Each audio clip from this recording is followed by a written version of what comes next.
Alright, y'all, welcome to Blounts Creek Bunker. Here's what he started with this 6-liter Chevrolet motor. We thought this stuff got deleted because y'all know by now we ain't no video editors. But we're trying, so here you go, let's get into it. Alright, today we're going to test run the heart of the Swamp Donkey. It's a 6.0 Chevrolet out of a 2002 Chevrolet truck. I was told it had 82,000 miles on it. Not really sure. It was sitting in a mud hole and I went to get it. That was an adventure in itself, but couldn't bring the camera along for that due to the conditions, and it was about 10:30 one night, so the camera probably wouldn't have filmed very good. But essentially we've taken the 6.0 home, bought it with the radiator, motor, and transmission. We have separated the transmission from the motor. Got us a Harbor Freight lift over here that helped out a bunch in the Blounts Creek garage here. But once we got the motor in here, I determined that, didn't really think about it, but with dirt floors and no real other way to lift the motor, it was kind of hard to move around. I went down to the local steel place, and Harbor Freight got me 4 of their $3.99 wheels with the coupon, of course, and welded me up a cart which the motor will sit on. You can now roll it in from various sheds in and out of the yard, and I just welded a typical engine stand head onto the cart. That works very nicely and makes it where one person can now move the motor through the grass or wherever. The front actually has a wagon type steering system that will go on when you need to move it. It mounts right here. There's some steering rods and that's where the handle goes, but all that has been taken off just for testing to see if it'll run. We had to put the radiator in place. But once we got the engine on the stand, we took the harness, completely separated the harness. Thanks to the guys at lt1swap.com.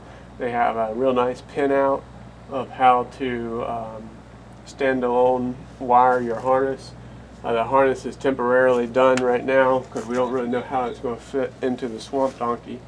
But essentially we just pulled out the wires we didn't need, extended some just to make the harness lay in the motor a little bit better. I know right now it looks a little messy, but we're going to wire loom all that once it gets in there. Then we've got the stock truck manifolds on backwards. Spin up here to the serpentine belt system. Since this is going to be more of a drag race oriented car, we no longer need the air condition or the power steering pump because I plan on running a manual steering box or rack and pinion. So we took a stock aluminum piece here, cut this off right along that line because that line will still add some strength to it. Then filed that off, filed the burrs off, and then took the idler off from here and marked all the pulleys, the direction that they turn, to make sure that I routed the belt correctly. But this routing is correct, and it will do away with your power steering as well as your air condition.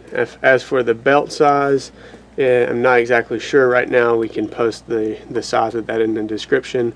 I measured it with a piece of string and I calculated for some stretch, and it actually took 2 tries going back and forth to the parts store.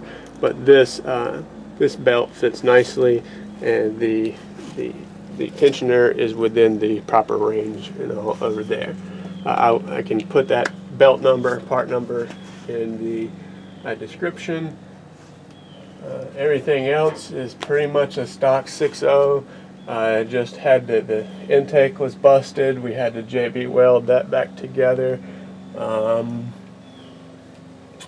and the injectors were stuck. We put new injectors in it, and Then we had to get HP tuners to flash the vehicle anti-thefts out.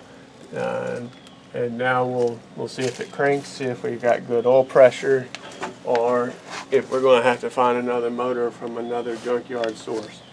And of note, all these wires are temporarily done. There's going to, when the motor is put in the car, there's going to be a relay box with fuse box with relays and fuses. Right now, let's see if this thing will crank and see what type of oil pressure we got.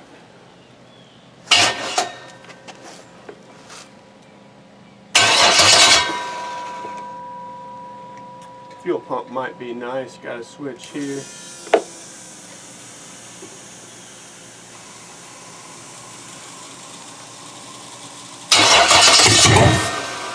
Well, it sounds like it might want to run.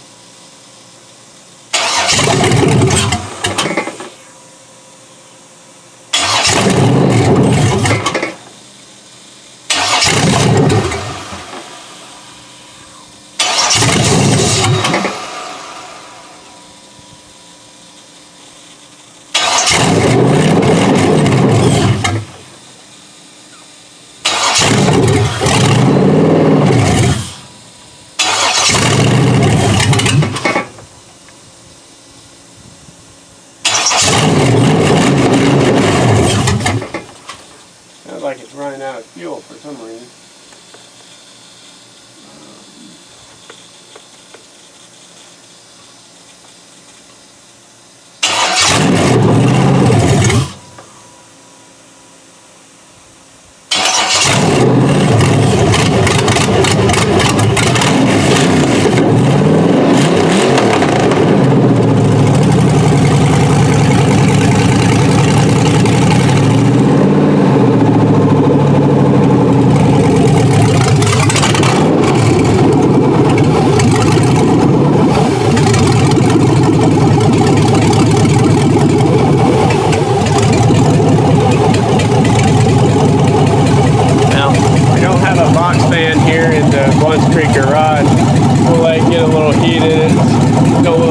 Smoking or anything. We got about 40 pounds of oil pressure at idle.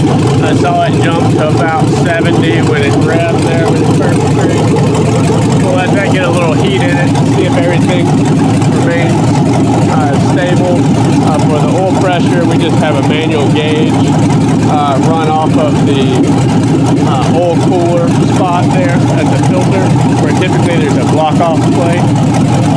It's got an 8-inch pipe thread plug going to a line, going to a manual gauge. Let's get some air through the radiator.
looks like it's going to run. We'll crank it back up, let it cool off a little bit, get some air through the radiator, and then we'll start the tear down and make it a little bit more performance friendly. Probably swap out the camshaft, put some rocker arm trunnions in it, probably some head bolts, and we're planning to put a turbocharger on it, pins the manifolds backwards, and just a few other little performance tweaks here and there. Probably re-gap the rings, probably around 26 to 28 thousandths or so, and then put everything back together. We'll get some footage of that as it happens. We'll see y'all next time. Thanks for watching, y'all. Please subscribe. Tune in for more videos on this motor and the project. And we'll talk to y'all later. Bye now.